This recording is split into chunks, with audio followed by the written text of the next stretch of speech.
Namaste, Jai Hind. Welcome to Manthan. And on this episode of Vaarta, we have with us Dr. Prantik Banerjee. He's a poet, he's an author, he's a professor. His academic books on cultural studies, on history and politics have been referred and listed in places like University of Columbia and Michigan. He's also a poet. He has wrote numerous poetic collections, short stories, and whatnot. On this episode of Vaarta, we have talked about the influence of AI on the fields of arts and humanities and how these subjects are going to survive in future times. So, do watch the full episode. We hope you like, share, and subscribe. Thank you. Enjoy.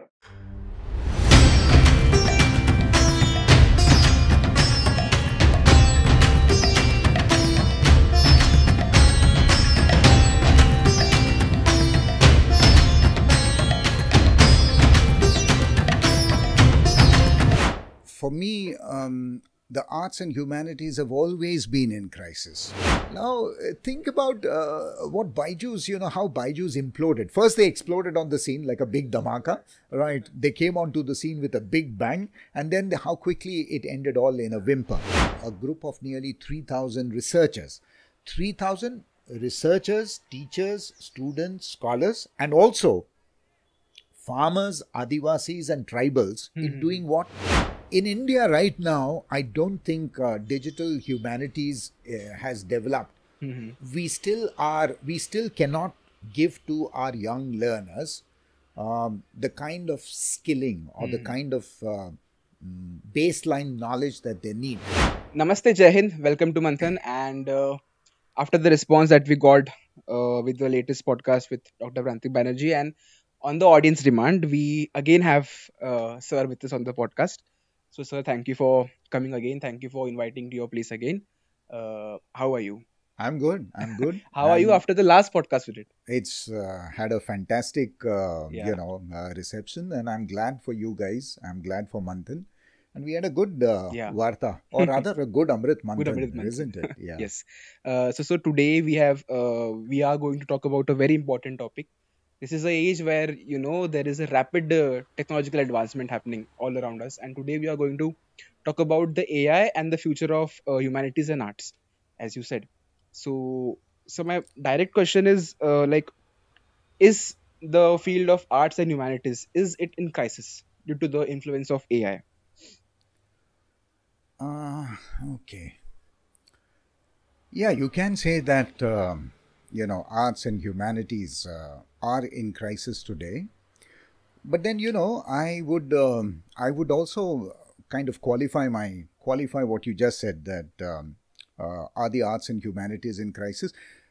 For me, the arts and humanities have always been in crisis. The crisis is not of recent. It's not a recent phenomena. It's not of the here and the now. The crisis is not of the present also. In fact, if we go back to the development of arts and humanities, to the growth of arts and humanities as a disciplinary study, we'll find that there is a tradition of arts and humanities, the disciplinary study of arts and humanities, being always in some kind of spot. By that I mean, when we talk about the arts and humanities as a disciplinary study, as an academic inquiry, then arts and humanities have always been thought to be, it's supposed to have no utilitarian value, and the pursuit of arts and humanities, the practitioners of art and humanities have always had to go on the defensive and fend for their scholarship, for their academic exercise by because precisely the public perception has always been that the arts doesn't really do anything so far as professional skills are concerned. Part of the reason is the history of arts and humanities, the evolution of arts and humanities as a field of inquiry, as a disciplinary body, because if you look at what arts and humanities does, it basically is to kind of promote or cultivate an aesthetic sense, cultivate a refinement of taste, cultivate a certain liberal worldview, which has always been in contradistinction from the practical utilitarian value of, let's say, the science and the technology, for instance. And I think if you still want to call it a crisis in arts and humanities, I think the tradition of arts and humanities itself has brought forth the crisis right from the 17th and 18th centuries, when arts and humanities for the first time became a programmatic study, a program study in the universities in Europe. But the crisis, you could say, has reached a critical point, particularly in our age. Why? Because we are now in a market-driven economy. And in a market-driven economy, any academic discipline or any kind of study which lacks what I earlier said as utilitarian value, if it doesn't really have any market value or what we call a profit-making value, then somehow the public perception of that kind of study becomes a little outdated and irrelevant. To that extent, I would say that if there is a sort of a continuity in the element of crisis in arts and humanities, and there is the condition of arts and humanities is always been, I personally feel, it's always been in a state of permanent crisis. Okay. So yes, there is a crisis. So you said there is a crisis. So do you think that we can say the magnitude of the crisis, is it different universally, or is it different with us, with our kind of system of education? Okay, that's an interesting question. It is a universal phenomena. Yes, of course, right. But the context changes from, let's say, the context changes when we speak about the place of arts and humanities in India, let us say. In India, I feel, the arts and humanities, the so-called crisis, if we may call it, has been triggered by a sort of a combination of three factors: market, money, and mediocrity. I'll explain what I mean by that. Take, for instance, I'll give you a very common example.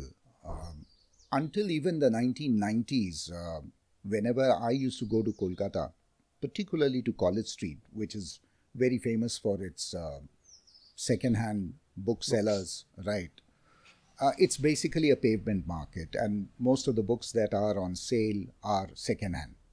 So it wasn't surprising for me to look at, people like writers like an Arundhati Roy, a Salman Rushdie, or a Gabriel Garcia Marquez to be staring from the covers, the covers of the books that were on display on these pavements. Now, when I visit College Street, these so-called, you can call them literary authors. These literary authors, instead of these literary authors, finding their books, what I find are guide manuals, guidebooks for competitive exams, guidebooks for entrance exams to various professional courses like engineering, medicine, or management, management studies. And I think this, this kind of this shift, this change in the bookscape of College Street is a very, very visible sign. It is a very prominent marker, a very prominent indicator of the decline of arts and humanities itself in India. I'm saying one of the many markers, but a very prominent marker, right? Because unlike in the past, where it was common to see not just students of arts to be browsing through books on College Street, there would be, there would be engineers, wannabe engineers, there would be aspiring doctors, and people basically, young and old, would be there because of their love for books and their love for reading. Now what you see are throngs of young students, aspiring for the IITs, the IIMs, the joint entrance exams, or the medical exams, right? So, while Kota may be separated from Kolkata, by a distance of 2,200 kilometers, But I think the symptom is more or less the same. Yeah. That it is, this kind of the pursuit of young minds is basically to enter into a rat race. No fault of theirs, because, like I said, it's a market-driven economy. The other thing I said, there are three things that come to my mind when I think about what has triggered the crisis of arts and humanities in India. I talked about the market. In terms of we are talking also about, let's say, the Indian higher education system in general. We know how flawed the higher education system has been. We know that that the curriculum is an outdated one. We know that the syllabus needs a complete overhaul, right? And basically, there has been too much of compartmentalization between the arts, science, and the other professional courses. And over the years, what has also happened is that earlier, when we were students, we used to take up the specialization in art, science, and technology after our 10+2. Now look at the entire market-driven system here, that students as young, who are in classes like 7th and 8th, they start their preparation for these engineering courses or medicine courses right from the time they are in 7th or 8th grade. And that is so harmful for us. And exactly. So what we call, what happens therefore is a very idea of a holistic learning, falls by the side. Okay. There is also, we talk about, I said mediocrity. Mediocrity, one of the most noticeable symptoms of mediocrity, particularly in arts and science. I'm talking about the Indian academic system, the growth of arts and science, or rather the lack of growth and the lack of growth of arts and humanities, is because of mediocrity. There is a kind of a lack, there's a premium on excellence that has not happened. And, there are, again, it's a very, very complex thing, and there are several factors that are involved in it. One is one simple indicator of the lack of prestige or the lack of reputation that arts and humanities has in the Indian higher education system is the kind of defunding of research that has happened. True. In the last 10 years or so, the University Grants Commission, the UGC, has curtailed, has cut short any kind of funding for in the field of arts and humanities. And the reasons are, of course, there are very many reasons for that, but one of the reasons is that, that there is a problem of legitimacy, for instance. There are two things. There's a problem of legitimacy. Legitimacy in what sense? How useful, the public wants to know. Like the nation wants to know. The public wants to know what good will a degree in arts and humanities do for those who want to enter into this field, or what kind of even jobs and employment opportunities will there be on offer for a BA student or an MA student. So this crisis again is very much a crisis of the legitimacy of arts and humanities, not just as a discipline of study, but also in terms of employment opportunities on career tracks, for example. And there is a singular lack of that. Coming back to this defunding, what I said, defunding of research in arts and humanities. Again, we have a very mediocre look. When I say mediocre research, think about this. We are in a country where the higher education system, there is a wide spread inequity among, let us say, the 1100 universities and the 45,000 odd colleges, because of the sheer variety in the type of institutions. What do I mean by that? Let's take, for example, there are what are called universities of excellence, or centers of higher learning of excellence, like the IIMs, for instance, or the IITs. Then there are central and state universities. Then there are deemed universities. There are autonomous universities and colleges. The level, each of these universities have a different academic ecosystem, and there are different levels of excellence. Or I would say that except for a few good institutions, which are mostly centrally funded, by the way. So there is money there also, Yeah. right?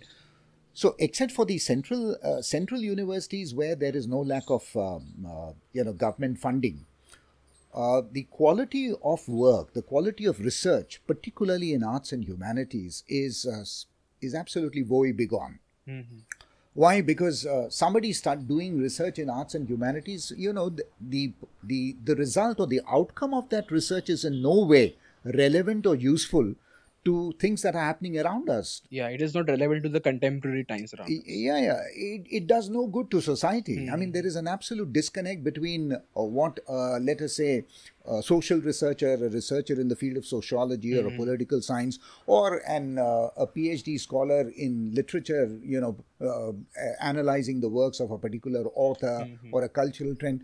It has no social relevance at all. How does research in arts and humanities contribute meaningfully to the growth of society? So again, the question of legitimacy, the question of mediocrity, the question of the interplay of market forces and the lack of funds.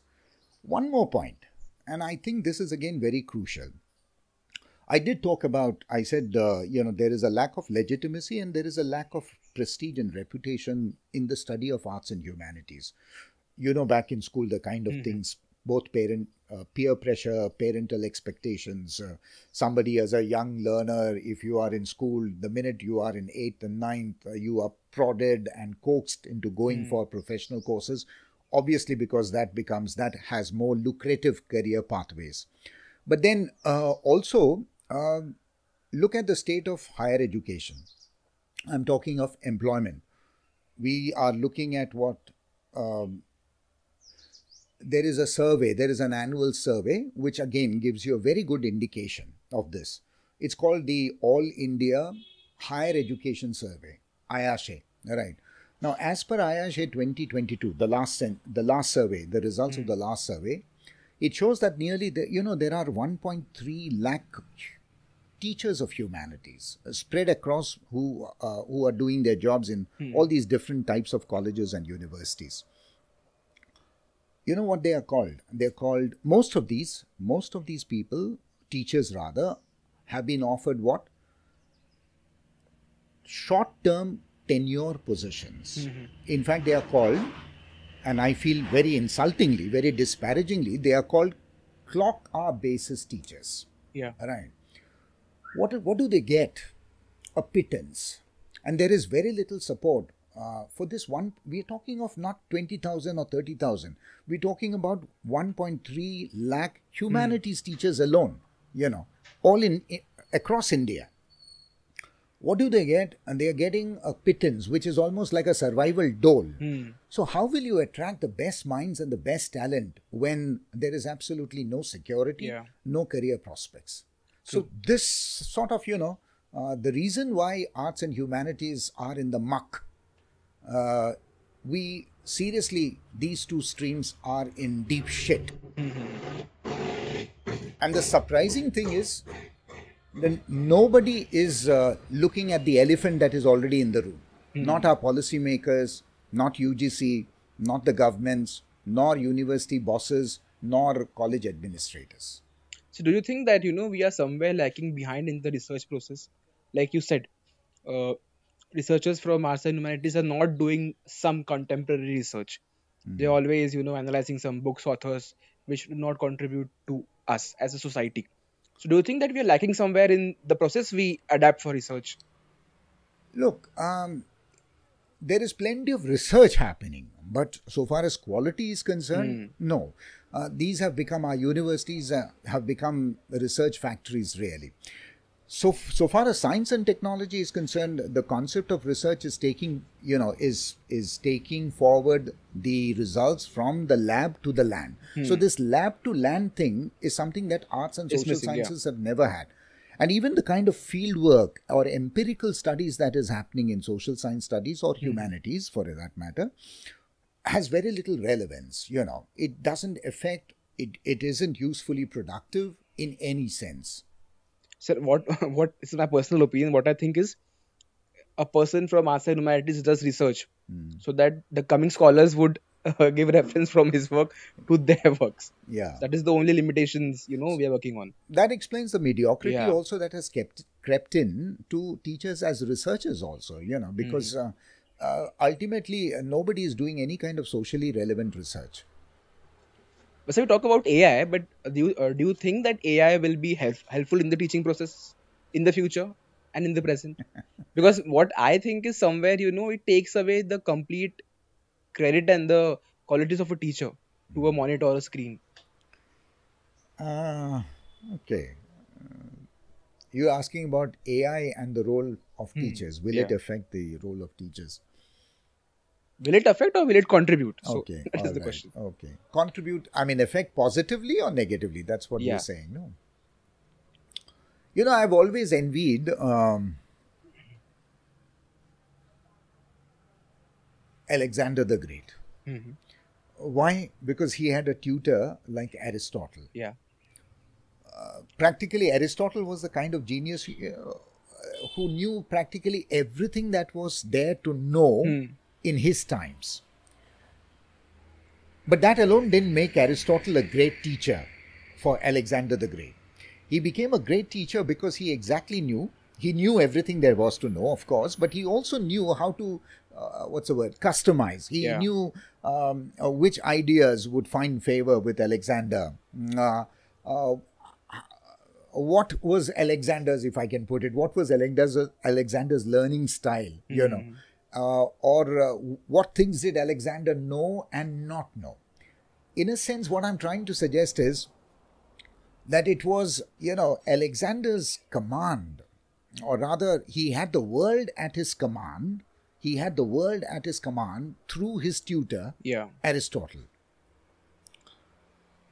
Today, when you're talking about internet and digital technologies, artificial intelligence, of course, there cannot be an Aristotle in today's world. Not in the sense in which I'm using it, from history. We clearly, one person, no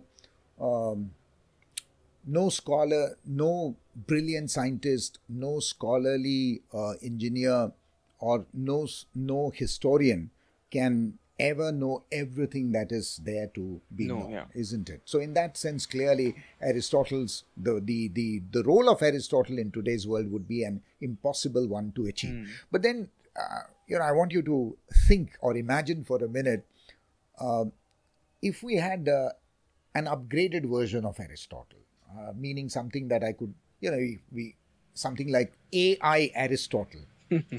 Okay. So, like Alexa, for instance, we have an artificial intelligence called AI Aristotle. Aristotle. So Aristotle becomes a bot. It staggers my mind also to imagine the possibilities, of course. The first thing that excites me, or maybe you, when we think about the possibility of Aristotle AI or AI Aristotle, number one, having a database which covers all the knowledge that's there in the world, which is possible. Digital technologies and artificial intelligence, we have huge, what you call, big data already. It is also possible then to conjecture, to think of AI Aristotle as the kind of, ideal guru that Aristotle was to Alexander. Think for a minute. He probably, if you had an AI Aristotle by your side, he would know your level of intelligence, right? He would know your level of intelligence. He would know your learning style. For example, an AI bot Aristotle would know what is your learning style? To what do you respond and understand better? Is it through visuals and pictures? Is it through examples or analogies? Is your memory more of visual or is it oral? So learning style. So it can actually, deliver an entire curriculum. AI Aristotle can deliver an entire AI curriculum with the best learning outcomes for today's Gen Zs, isn't it? So like we have the Alexa, we can have someday the AI Aristotle speak or something like So that. it can help you with your project that that you Yes. will have to submit next week. It can help you to identify your strengths and weaknesses. It can actually also identify career pathways and give you suitable references, including making up the best, let's say the resume, right? Fantastic. I mean, it looks spectacular, isn't it? And that's what, why AI, in the age of AI, this is something that ChatGPT is already doing, or any language generative algorithm is already doing. But then hang on, hold for a minute.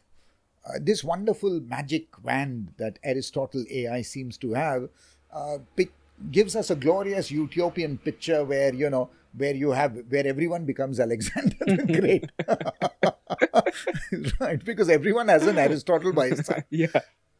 I don't think that will ever happen. There's a reason for that. No AI Aristotle, howsoever technologically advanced it is, can actually give you the kind of learning experiences that teachers have traditionally given in the classroom, right? If, for example, an explanation, let's say, in a class, if one explanation does not suit the student, the teacher comes up with another one. If that too fails, the teacher can come up with another one. And the entire learning process, unlike AI, Aristotle, the entire teaching learning process takes place as much in the classroom as it takes place outside the classroom. Exactly. And that is something that no AI can match. AI can actually match. And we actually experienced that during the COVID lockdowns. Yeah. Even the digital classrooms were absolutely boring. Yeah. No matter how much effort the teacher put in, but still, it was not effective. It probably can lead us to another discussion further to, what we have, apps. Education apps. Education apps. Education. Yeah. Think about it. Yeah. Think about edtechs, no? They're called edtechs. So think about apps. Again, you're talking about, the future of teaching learning itself in the time of technology, advanced digital technologies. Byju's happened, no? Yeah. And then unhappened. Unhappened. And so rapidly unhappened. Completely. Absolutely. I think there are a lot of, lessons for us to learn here. I think this meteoric, till 2022, whenever we thought about edtech companies, it was Byju's. At least in India, it was all Byju's and Byju's and Byju's. So the meteoric rise of Byju's, one thing that we can't take away from Ravindran, no? Byju's Ravindran, CEO of it, is that he played smart. Yeah, he played smart.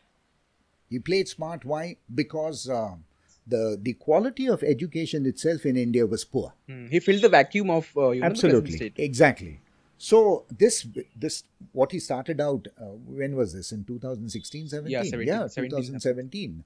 So if you look at this huge online business model that was a startup to begin with, and then how rapidly, it kind of turned into a mega empire, right?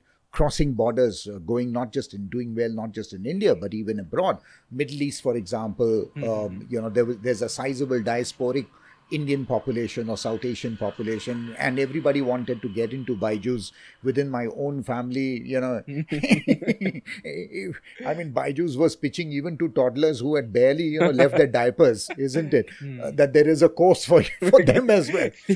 Now, think about what Byju's, how Byju's imploded. First, they exploded on the scene like a big dhamaka, right? They came onto the scene with a big bang, and then how quickly it ended all in a whimper. Right. And I think the lesson here is very crucial for us to understand that, that even the best of investment rich and technology enhanced education apps are going to get derailed if they fail to deliver the deliverables. If they compromise on quality, to begin with, you could say that they really did well in selling They could sell even, champi tel malish as the next silver bullet for for state-funded poor education. So Byju's came as a kind of a messiah, for Indian parents and Indian children.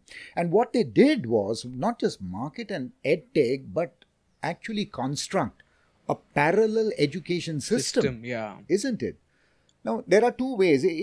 What Byju's did, and we are talking of Byju's, well, there were many other players Many also others. in the market, including Vedant. So why single out Byju's? But I think Byju's, why? Because what you just said, this boom to bust happened so rapidly and beyond our imagination.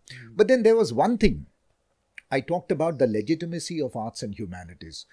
For a time, my own students who graduated and post-graduated, for them, online technology that changed online, that brought education online, that migrated all our curriculum from an offline to an online mode, at first opened up new opportunities. There were new avenues. So we were not looking at positions in colleges and universities or schools, because anybody who had the qualification and the communication skills and the knowledge and a domain knowledge was being recruited by the Byju's. Yeah, exactly. And Vedant. So in a sense, that was a good phase. It was a good phase because there were so many other employment opportunities. It did generate lots of jobs and employment opportunities for those who came out of the university system.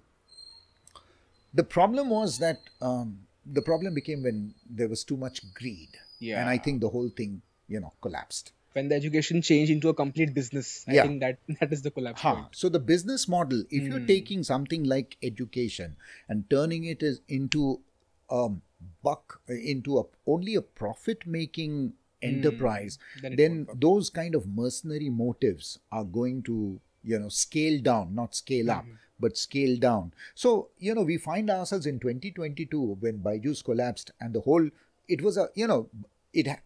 Byju's, when they started, brought out a paradigm shift in our higher education.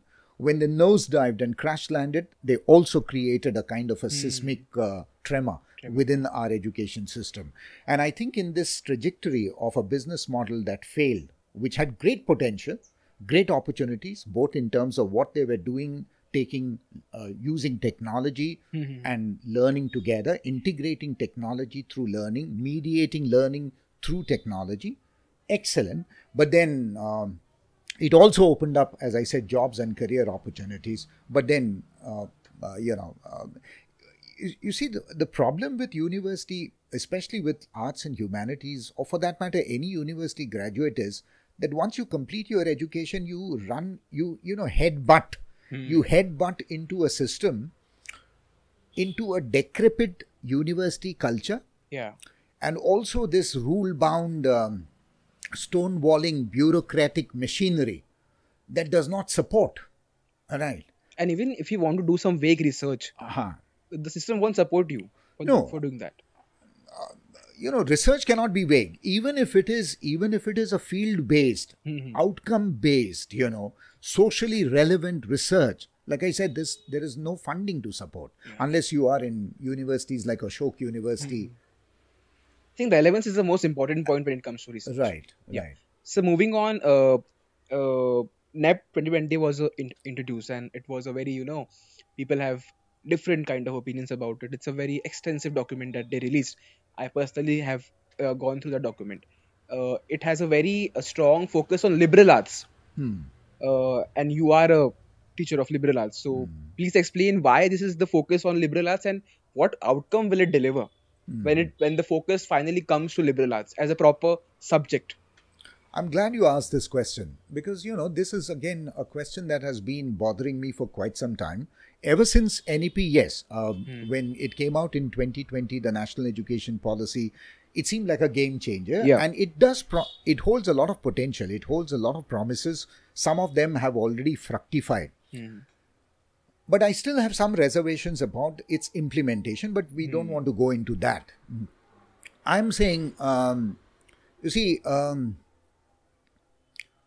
have you read Frankenstein, Mary Shelley's Frankenstein? Yes, Frankenstein, yes. You know the story. Yeah. You know about how, Frankenstein, the researcher, Mhm. right?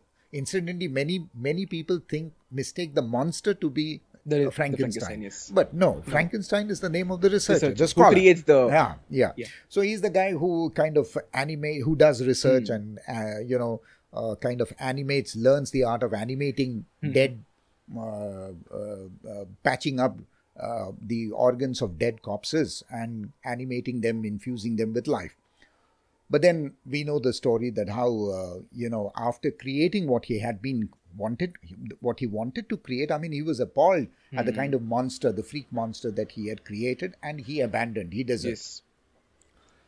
I find in this story, an analogy to explain the state of higher education in India, especially the 21st century. The thing about technology and how it is changing the contours of higher education. Think, for instance, that digital technology. Okay, digital technology, or what we call digital humanities. Okay. That was my next question, but move on. Okay. So let's take this. Digital technology itself is, has come, right?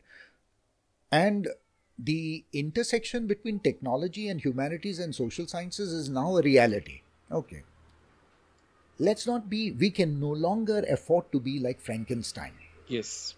For me, the lesson from that story is not what we make. What do we do to what we make? Yes. So if technology and arts and humanities are already mediating in many wonderful ways, exciting ways, then the question is that are we going to leave aside or leave back our anxieties about technology? Particularly, I am talking about arts and humanities teachers and students. We do have a certain anxiety. We have. So can we leave behind those anxieties and move forward and embrace and take responsibility? Yes. Forget it.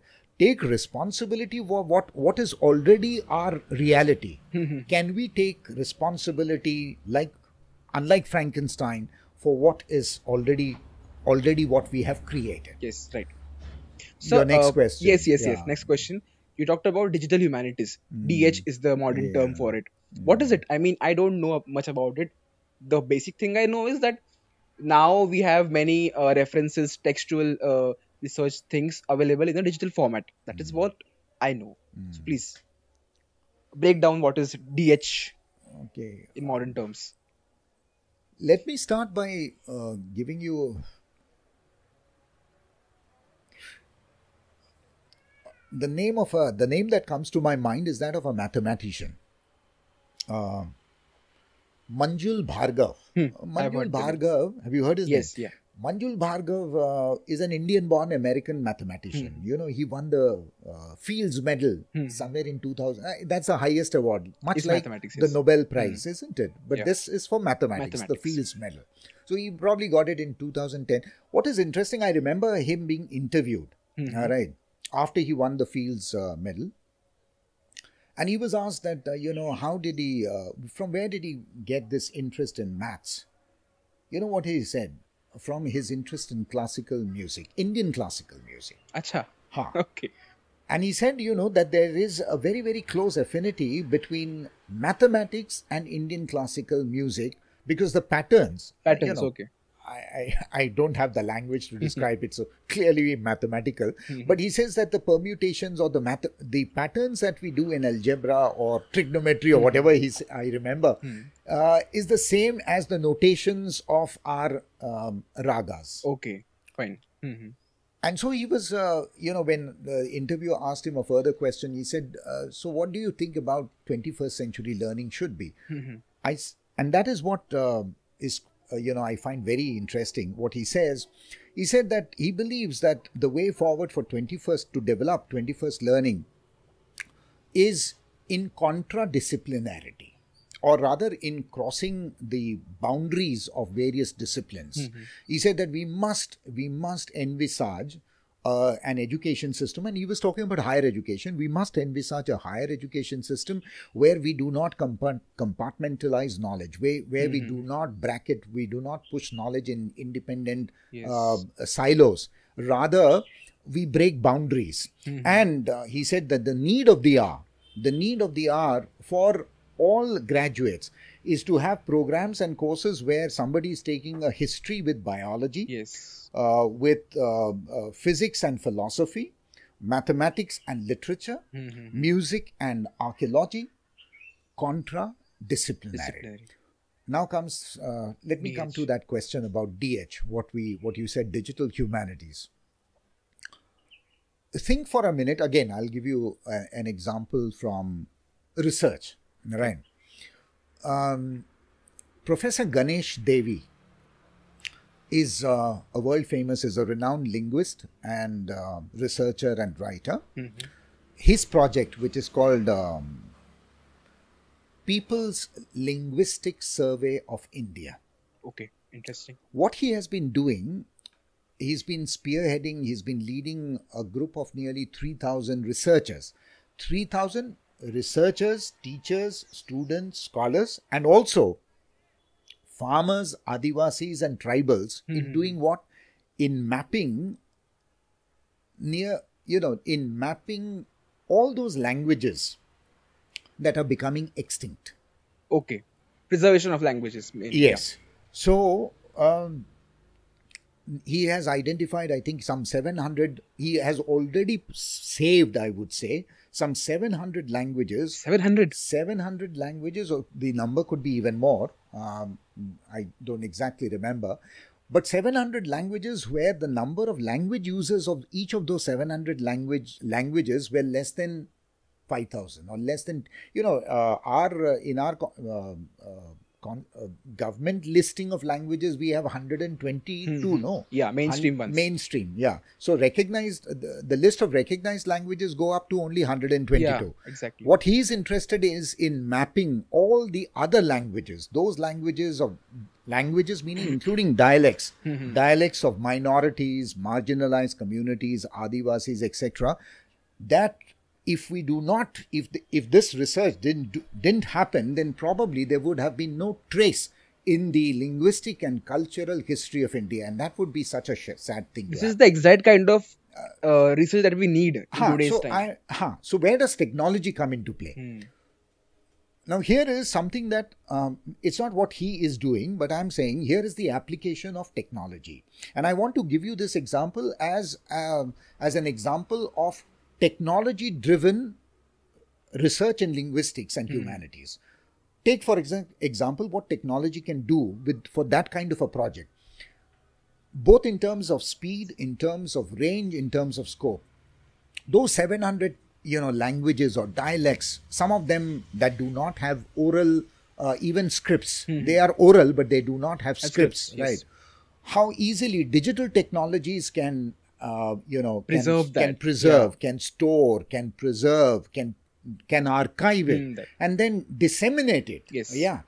So this is exactly what digital humanities means to me, or rather what I understand by digital humanities, getting humanities to converge with technology in the best possible manner, and getting research that comes out of such kind of intersections between digital technologies and humanistic studies to socially relevant and useful projects. Exactly. And it also saves our culture from Absolutely. dying. That is a very important thing. Yeah. So what is the scope of it? I mean, this thing, DH. I mean, if a person does some course in DH, what is the future opportunity for that person?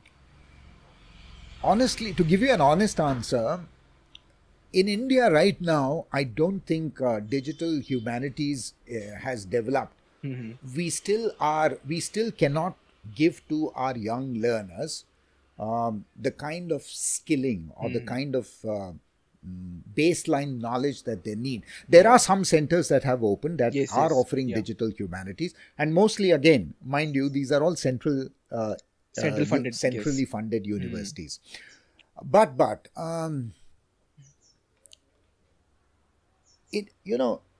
what I foresee, I don't have a crystal ball, but if I'm allowed some prediction, in the next 50 years or so, the most important thing culturally, you said culture, the most important thing culture-wise that we will be doing is to try and bring the entire inheritance of our culture in digitized forms. Yes. For the simple reason, that's the only way in which we can preserve it. That's the only way that we can conserve. So the very production of knowledge, the very production of culture and knowledge, which is the focus, which should be the focus of arts and humanities, is going to be driven by technology. Right. And where is the scope? Well, let's say for somebody wanting to do take up digital humanities, the scope is right from digital content writing to digital editing to the various digital tools by which you can do mass media or multimedia productions, including animation studies. Now, pause for a minute also. I want to dwell a little longer on this. It's, your question has got me also excited. Is that, if you go back in time to the history of knowledge production, think, for example, the oldest libraries in Alexandria or in the city of Florence. I mean, we're talking so far back. Or for that matter, the libraries or the centers of learning at Nalanda and Taxila. The librarians and the literarians were together. Yes. They combined and collaborated together and came out with the best production, not just the best preservation of knowledge, but also the best production of knowledge. If such a thing has happened in the past, right, then manuscript production with the help of technology, manuscript preservation with the help of technology is what we look forward. So, instead of talking about library science as an independent, separate discipline, I would actually advocate, in fact, I would shout from the rooftops, in order to make library science a part of the humanities and social science curriculum. And what kind of library science? Well, digital library science. Libraries. True. So that is the kind of scope that future humanistic, learners would have. Quite exciting, I think the perspective. Absolutely, yeah. So, but I would like to close off this conversation by asking, we talked about technology, we talked about market-driven economy, we talked about the crisis of humanities, but still, I think, no matter what we say, humanities as a subject will sustain forever. Yeah. But we will have to keep reinventing our thoughts, reinventing our ways in which we impart it. True. So how do you think, we can reinvent humanities in the age of AI? Oh, that's a very good question. Reinventing. Yeah. Notice that you use the word invention. Invention. Which is normally not something that is used in humanities, right? So look how seamlessly we broke the line of humanities and science. Absolutely. Yes. The conversation itself, this Manthan, has already not only churned up a lot of ideas, but it has broken the boundaries in your question itself. I think the more, the study or the pursuit of arts and humanities gets mediated through technologies, artificial intelligence or digital technologies, the more there is a need to reinvent and bring forth what we might call the new humanities. Again, something very specific comes to my mind. And I'm very excited because really something is already happening. Something is already in the air.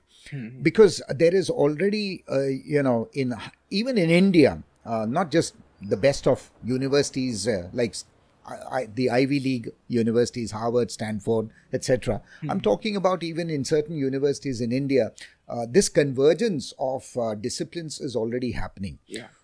Take, for example, there is a center for energy humanities that has come up. Energy humanities, or what is also called hydrocarbon humanities. You see, when you think of petrol, all right, or when you think of carbon cultures, basically when you think of petrol or petroleum, what do we think? We speak in the language of geopolitics. We think in the language of petrodollars, isn't it? Yeah. Right. But energy humanities is the new humanities which is being fueled right? Which is being fueled by the need to bring together literary scholars, academic scholars, writers, including writers who are writing what a new kind of novel, a new kind of fiction, which is called petrofiction, and of course the energy experts. They are coming together in spaces that are collaborative in order to do what? In order to spread awareness, in order to sensitize, in order to expand the critical discourse itself on the need for this kind of an interdisciplinary dialogue in a planet that is increasingly being threatened by global warming and climate change. Exactly. Right. So here is another example, and plenty more are already happening. You know, there is a blue humanities, basically talking about oceanography. Okay, fine. The intersection of oceanography with humanities, with the study of literature, for instance. There is something called, we talked about digital humanities, we talked about energy humanities, blue humanities, right? So many different streams. The possibilities again are endless, right? So I'm very, very optimistic that the direction in which this new humanities will grow, not out of technology, but merging with technology, the possibilities are endless. Yeah. And I feel that, the future model of education is one which will bring together what I call, the let's say, since we are talking of technology, the Bill Gates model of technology as development with the Steve Jobs model of technology as art. Okay. True. That is the future of arts and humanities in the age of AI. What a optimistic way to end the conversation, because I am a student of humanities, you are a teacher of humanities, so I always feel that the subject should never die and it should evolve, and because humanities is a very basic fundamental thing that society should know and learn about it. So thank you, sir, for this wonderful session.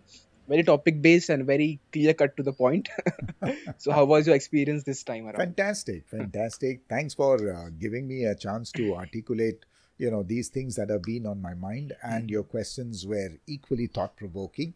I hope once again that Manthan disseminates and gets us as many views as possible. Right? So may the tribe of arts and humanities thrive. So it's always a great pleasure talking to you. Thank you for coming. My pleasure. Until next time, thank you for watching this episode. Goodbye, take care. Jai Hind. Jai Hind.